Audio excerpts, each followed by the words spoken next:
Tonight we have arrived. The journey has been long. The road has been treacherous at times and difficult. From manger to ministry, from miracles to misunderstandings. We have followed Jesus step by step. And now the path has led us here, to the upper room, to a garden, to a hill called the skull, and a cross. This is the night we remember his love in full measure. This is where the Savior kneels, serves, suffers, and stays. And we are invited to stay with him. So let us walk these last steps with him together.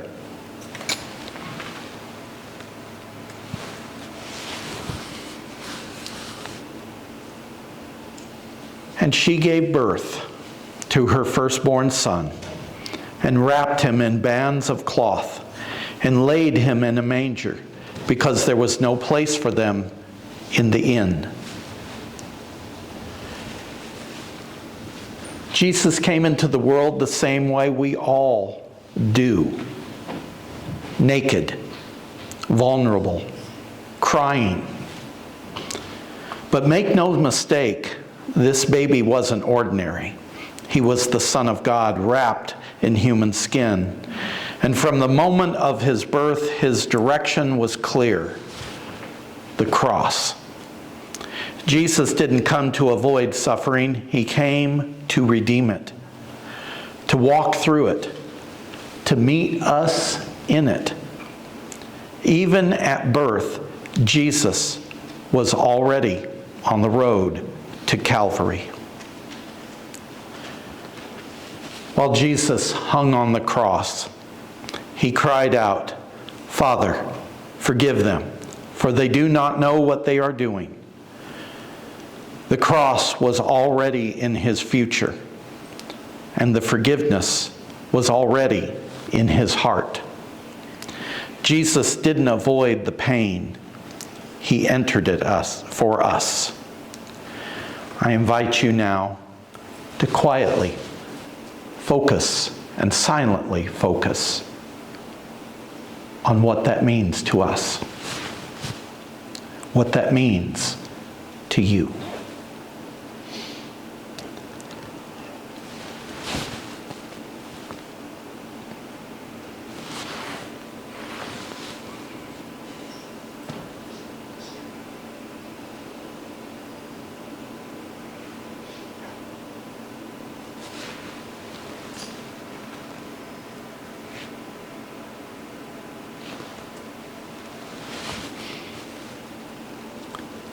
Then one of the 12, who was called Judas Iscariot, went to the chief priests and said, "What will you give me if I betray him to you?"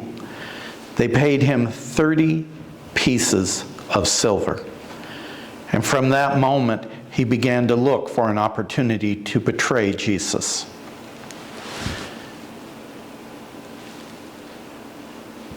Jesus knew what Judas was doing. He knew the price of the betrayal, 30 silver coins. Just a few dollars in today's economy. But more than that, he knew the price of redemption, his very life. And still, he stayed. He didn't run from the betrayer. He didn't fight back.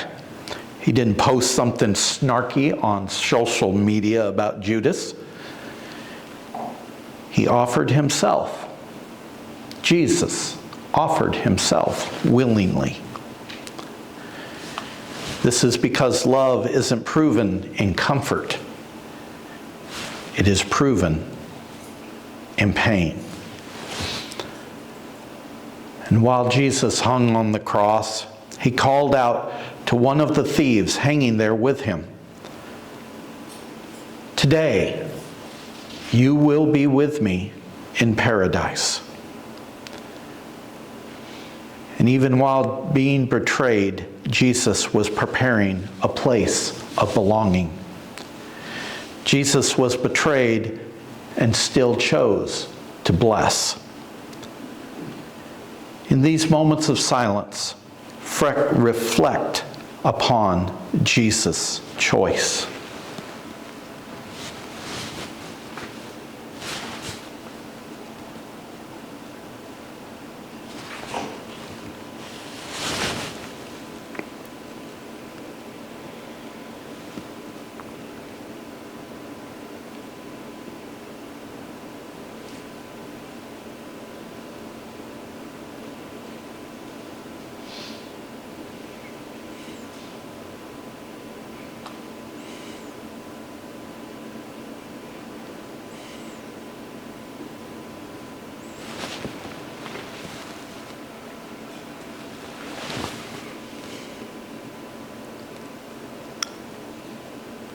Be gracious to me, O Lord, for I am in distress.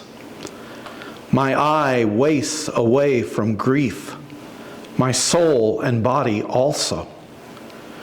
For my life is spent with sorrow, and my years with sighing. My strength fails because my misery, and my bones waste away. I am the scorn of all my adversaries, in horror to my neighbors, an object of dread to my acquaintances, and those who see me in the street flee from my sight. I have passed out of mind like one who is dead.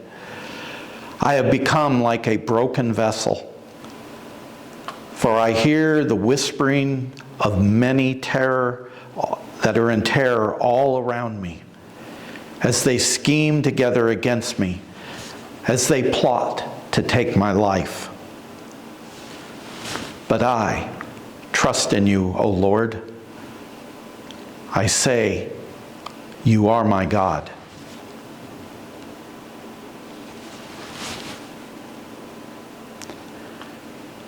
Jesus' closest follower, Peter, said he'd never fall away. But by the time the rooster crowed, he had denied Jesus 3 times. Does that sound familiar? How often do we shrink back from faith, choosing silence over truth? And still Jesus stayed.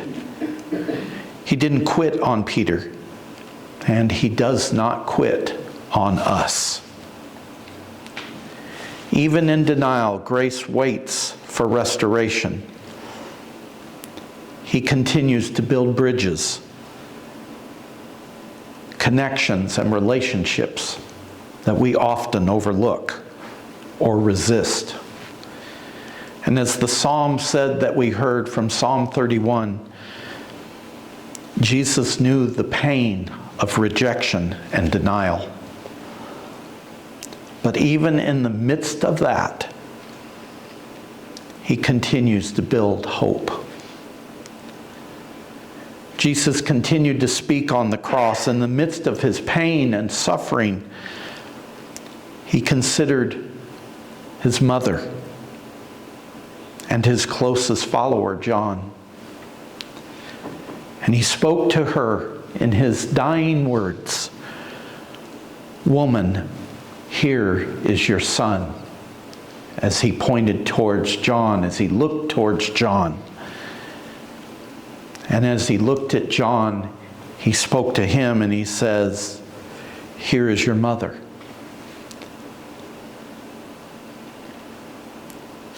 Even while denied, Jesus was restoring broken relationships.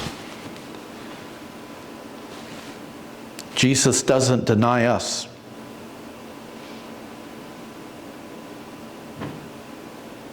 even when we deny him.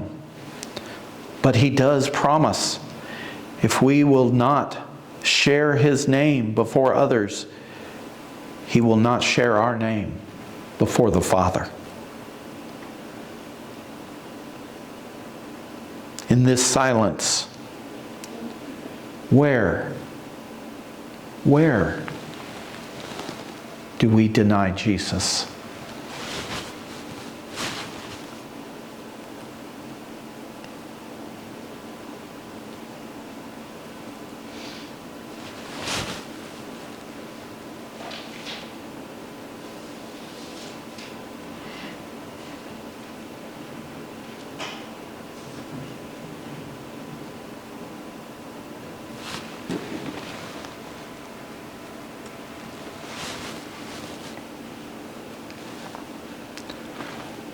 Following the meal on what we call the Last Supper, Jesus and the disciples, they went to a place called Gethsemane. And he said to his disciples, "Sit here for a while, and I will go and pray." He took with him Peter and James and John, and he began to be distressed and agitated. And he said to them, "I am deeply grieved, even to death. Remain here and keep awake. I am just going a little further." And as he did, he threw himself on the ground and prayed that if it were possible, the hour might pass from him. He prayed, "Abba, Father, for you all things are possible. Remove this cup from me. Yet not what I want, but what you want." Jesus returned to his disciples,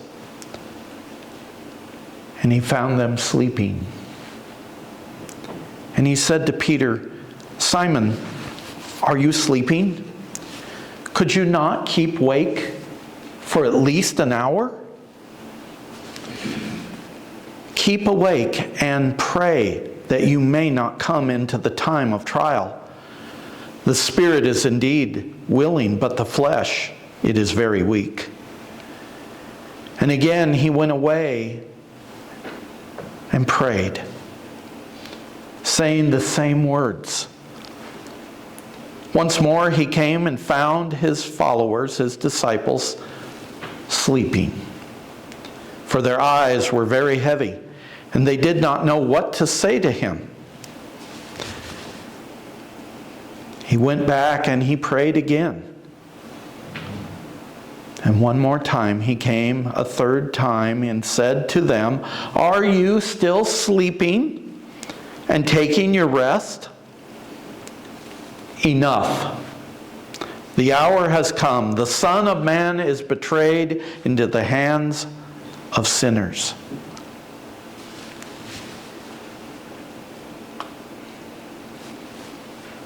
Jesus asked his friends to stay awake, to pray, to keep watch. But they continued to sleep.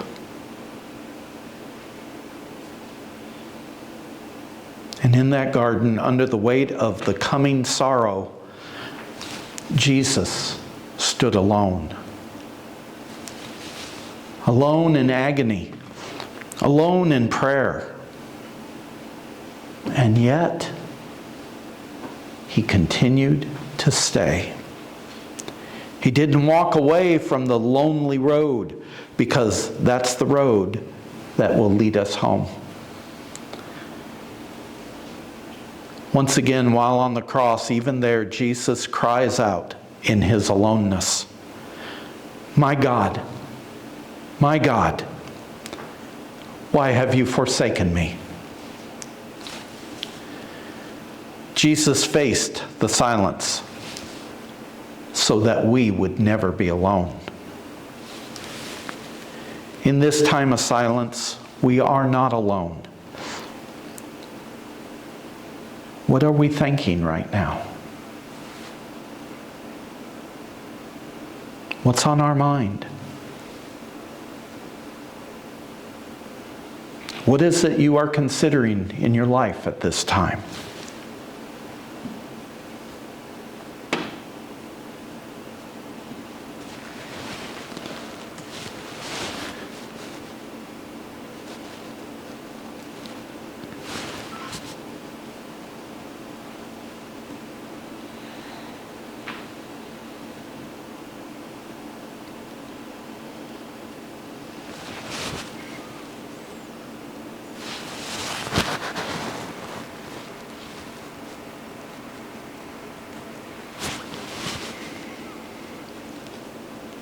Now the chief priests and the whole council were looking for a testimony against Jesus to put him to death. But they found none. For many gave false testimony against him, and their testimony did not agree. Some stood up and gave false testimony against him, saying, "We heard him say, 'I will destroy this temple that is made with hands, and in 3 days I will build another, not made with hands.'" But even on this point, their testimony did not agree.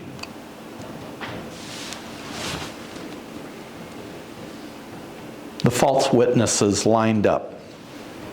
The lies were spoken. But Jesus didn't argue. He didn't defend himself. He stood still, silent, steady, surrendered.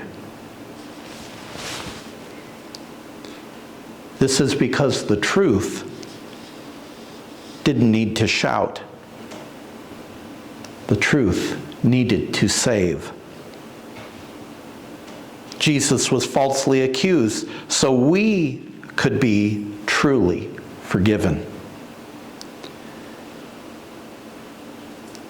And while Jesus' body was dying painfully,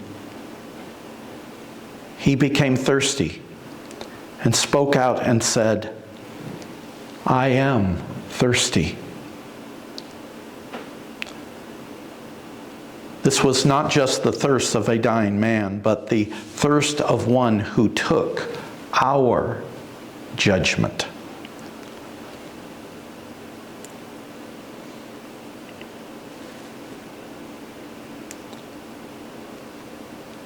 Were you there? We were, in one way or another, not physically, but represented by our sin. And so you are invited to remain seated. You may use the screen. The words will be found there. If you would like to use the hymnal, it is on page 288. And we're going to sing "Were You There?" and just the first 2 verses.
Who has believed what we have heard? And to whom has the arm of the Lord been revealed? For he grew up before him like a young plant, and like a root out of dry ground. He had no form or majesty that we should look at him, nothing in his appearance that we should desire him. He was despised and rejected by others, a man of suffering and acquainted with infirmity. And as one from whom others hide their faces, he was despised, and we held him of no account. Surely he has borne our infirmities and carried our diseases, yet we accounted him stricken, struck down by God, and afflicted. But he was wounded for our transgressions, crushed for our iniquities. Upon him was the punishment that made us whole, and by his bruises we are healed.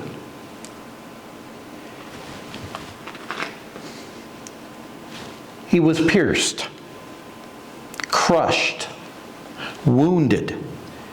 Every blow he took was for you. You.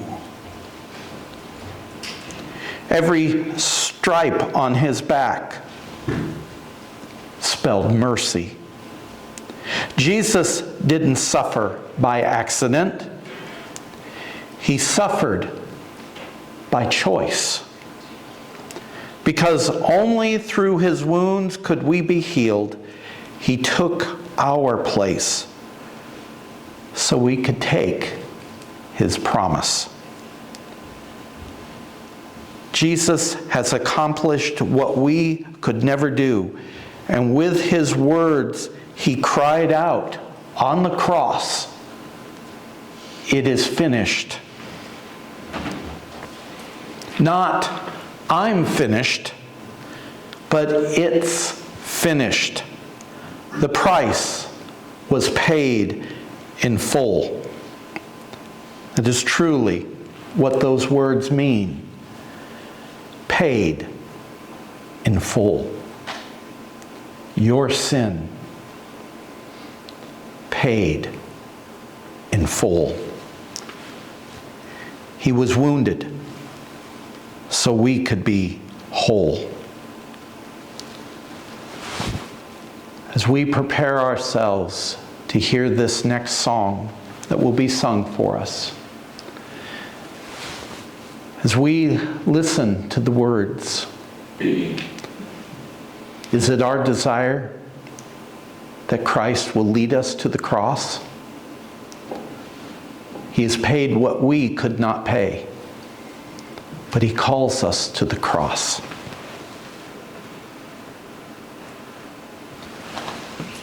From noon on, darkness came over the whole land until 3 p.m.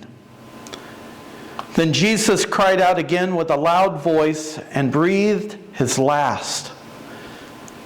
At that moment, the curtain of the temple was torn in two from top to bottom. Darkness covered the earth. The veil, the entrance to the temple, was torn. The breath left his lungs for the last time. But make no mistake, Jesus wasn't a victim. He was the victor. Death didn't take him. He gave himself, so death would never take us, to those who believe in him. In his final breath, he finished what we never could. Father, into your hands I commit my spirit. A final act of faith so we can live forever by faith. Jesus died so we could truly live. And so now you will once again find the words on the screen. Number 288, were you there? And we're going to sing verses 3 and 4.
When the centurion saw what had taken place, he lifted his voice and he praised God and said, "Certainly this man was innocent." And when all the crowds who had gathered there for this spectacle saw what had taken place, they returned home, many beating their breasts and mourning and grieving, wailing and crying. But all his acquaintances, including the women who had followed him from Galilee, they stood at a distance watching these things. He stayed. He suffered. He surrendered. And he did all of this for you.